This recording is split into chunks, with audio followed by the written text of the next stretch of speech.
Good morning, ladies and gentlemen, and as always, thank you for joining me on this very icy morning. Now, if you guys want to help this channel grow, there's 3 things that you can do. That is like, subscribe, and please share the content. If you're feeling generous, you can make a donation at paypal.me/MorlockMorningDigest. I'll put a link in the description below. Now, I want to get into the reality of this world and the fact that if you believe in the heliocentric model, there is nowhere for you to turn. You can't run at all. You can't run. It's indefensible at this point. However, I do want to let you guys know, I tried posting a video for you yesterday, and it appears as though YouTube sucked it down the black hole, and I'm going to try to post another update today, but we'll see what happens to that video. Now, I'm going to get into a conversation that I had with somebody yesterday. Now, I play a lot of video games in my downtime. I use it to unwind when I'm not doing research or living life, right? And I don't like playing video games by myself, so I always find a random person to play with, right? I like talking to new people. It's kind of what I do. So I went online and I found this kid and we're playing. He brings up politics. He's from the UK. Brexit just happened. Whatever. We're talking politics for a good 30 minutes. And then all of a sudden, he opened the door to science, and I told him straight up, I was like, look, if you want to have this conversation with me, it's going to go to some very uncomfortable places for you. And he asked me why, and I told him, I was like, because everything that you call science is actually pseudoscience.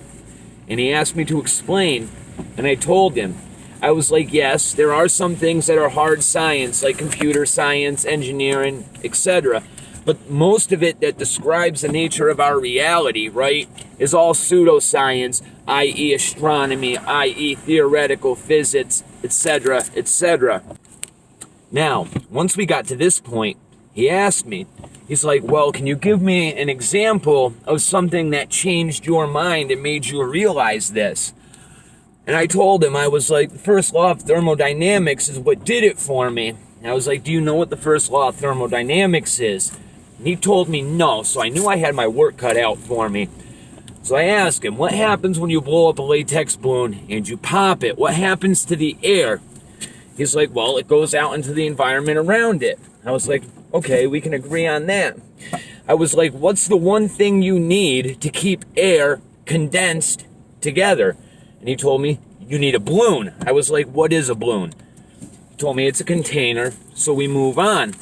I asked him, I was like, so, if the Earth is a ball flying through space, and we're breathing in our atmosphere, I asked him, I was like, how does the air stay attached to the Earth? And he paused for a good 30 seconds, because he had no idea where I was going with this at all, and I think I kind of shocked him. But he proceeds to tell me that the gradient of our atmosphere is what keeps the air on the Earth, and carbon dioxide is the thing that's keeping the air on Earth. And I told him, I was like, well, you need to go into Google and actually learn what your own model tells you, because that's not what science says happens. And he's like, well, that's what I was taught. We go back and forth for a few minutes, and I finally get him to Google it. And he's like, oh, duh, it's gravity. And I was like, okay, think about gravity for a moment. I was like, what causes stuff to fall to the ground? He says gravity. I was like, no, but what causes gravity? He told me it's a force. I led him into another brick wall, and he doesn't even know it yet. And I was like, all right, so I fill a balloon up with helium. Why is gravity not pulling it to the ground if there's a force acting upon that balloon? Couldn't answer the question. So I told him on top of that, I was like, on top of that, again, you gave me an example that your model doesn't even believe. So I proceeded to tell him, I was like, what you told me was Newtonian gravity. And if you lived 150, 200 years ago, what you said would be mainstream science. However, since then, Einstein came along and said that it's the bending of space-time. Right.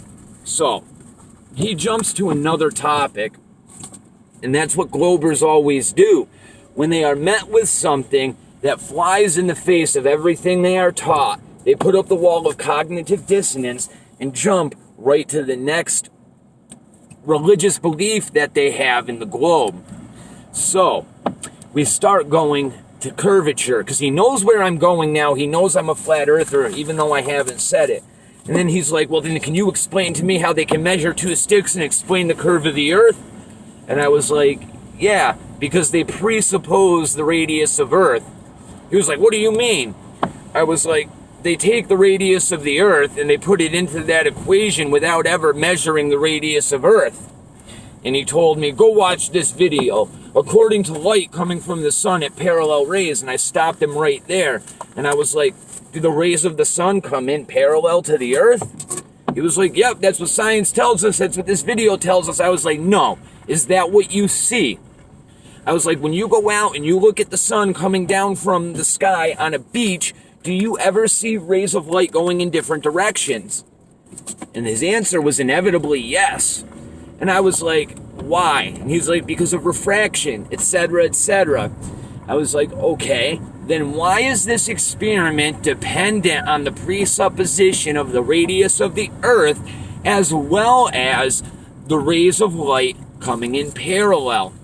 Doesn't answer the question and jumps straight on to, well, then how does a plane fly? The plane is breaking gravity, etc., etc., jumping right back to gravity and getting off of this topic because I have an answer for it. So I told him, I was like, okay, let's just suppose for a second that you're right and a plane proves your point about gravity. It still destroys your freaking argument, considering NASA and Boeing, as well as Raytheon, and anybody else who has ever done any engineering for a plane, all of their papers tell you that they have to engineer that plane supposing and presuming that the Earth is flat and stationary. Now, he didn't believe me at all. He's like, what do you mean? He's like, if they built a plane and they assumed that the Earth was flat and stationary, it would never work on a ball. And I was like, that's my point. He's like, oh, you don't have the paper to prove that. So I went and grabbed the link on my PlayStation, which is hard to do, and I sent it to him through chat. So he tells me, well, how can you trust NASA? NASA's a government agency. You can't reference NASA as backing up your point. And I got this kid triggered now. But he just destroyed almost 90% of the evidence that he can present to me to prove his point now, which kinda is where I wanted him to go. So now that this kid has told me that I can't use NASA as a source because they're a government agency, I asked him, I was like, well, how about you prove to me that the Earth is a spinning ball flying through space without citing NASA? Thinking that I have this kid, right? Rats his brain for a few seconds, and he mentions the holy grail of space failures in the last 5 years. He brings up the Tesla Roadster in space, and I start laughing. And he's like, why is this funny to you? You asked for evidence, I'm giving it to you. They gave you a video of a car in space. I was like, yeah, a car that Elon Musk himself said must be real because it looks so fake. And he was like, Elon never said that. I was like, it's a quote and it's a meme. Go look it up on YouTube. He typed it in, it popped right up. I was like, not only did he say that, but Elon Musk also admits in a quote that that car came right off a production line. I was like, I want you to use your brain with what we just talked about, air pressure, and tell me what would happen to all of the components in that car that were under pressure and why they didn't implode or explode instantly when they were exposed to space.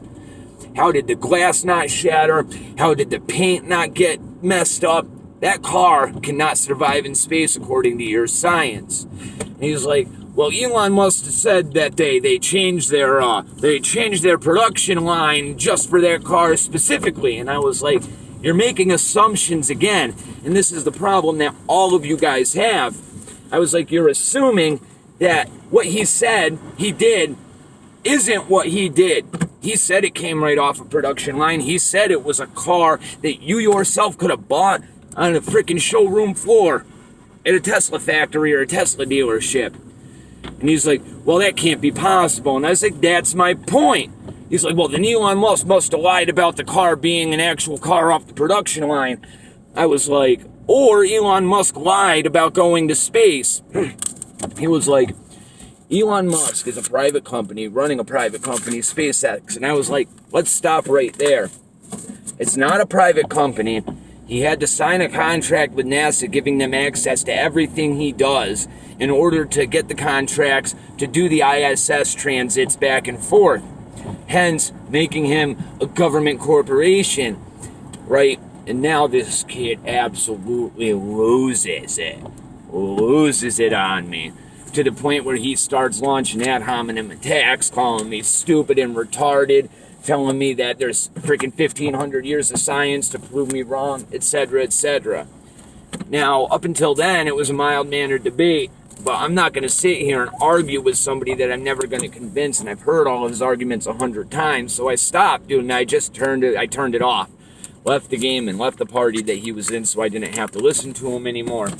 But the key takeaway from all of this, and it should be a good takeaway for anybody, they have nothing left. Absolutely nothing. Just the simple fact that all of the pre-required antecedents for the nature of Earth fly in the face of the existence of the heliocentric model. All of them. And when you push somebody to think about this, you're going to run into the exact same thing I ran into yesterday.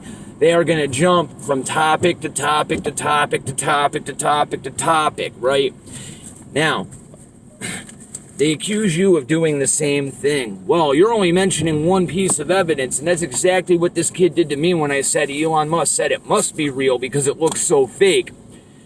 He's like, you're only using one reference and blah, blah, blah, going with it. I was like, then how come I had an answer for the last 10 or 15 pieces of evidence or so-called evidence that you have that the Earth is a globe?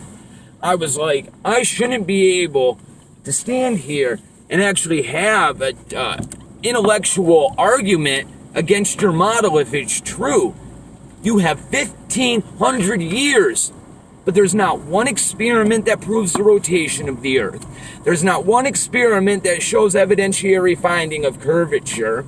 We haven't been to space in 70 plus years. And this is another topic that he brought up. I was like, well, how come Elon hasn't gone to the moon like he said he was going to, right? And he's like, because they're going to Mars, of course. And I was like, there's one problem with that. You do realize in order to go to Mars, you're going to have to build a base on the moon, right? That's the whole crux to this argument is, according to every scientist that believes we can go to space, in order to get to Mars, you have to launch from the moon to begin with. And he's like, well, why would Elon go to the moon? I was like, well, there's 3 generations of people on this planet that have never seen a man or woman walk on the surface of another body, for one. And for 2, it would prove everybody like me wrong. And he said, well, why would we waste the resources of going to the moon when we can go to Mars? And that's when I told him, every scientist says you have to build a base on Mars in order to get a rocket. You have to build a base on the moon in order to get a rocket to Mars, period, the end. So going to the moon is an antecedent to get to Mars, yet every time they say we're going to go there, it just so happens to get delayed or put off. And as I said, the conversation pretty much ended right there because of ad hom attacks. And once you get to that point, it's time to end the conversation because they know they have nothing and you're just wasting your breath. You're going to add to your stress level, etc., etc. However, this should be very heartening for all of us, because they have nothing left.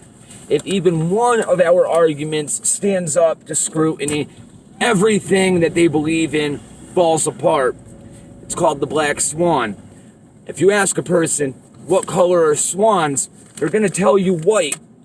And that's true until I present to them just one instance of a black swan. And then their statement is unequivocally proven wrong. Same thing goes with the heliocentric model. You can say that the Earth is a spinning ball flying through space all day long. As soon as I give you one piece of evidence that flies in contradiction to that, your entire argument falls flat. You guys have nothing left, your globe is indefensible, and your religion is about to die.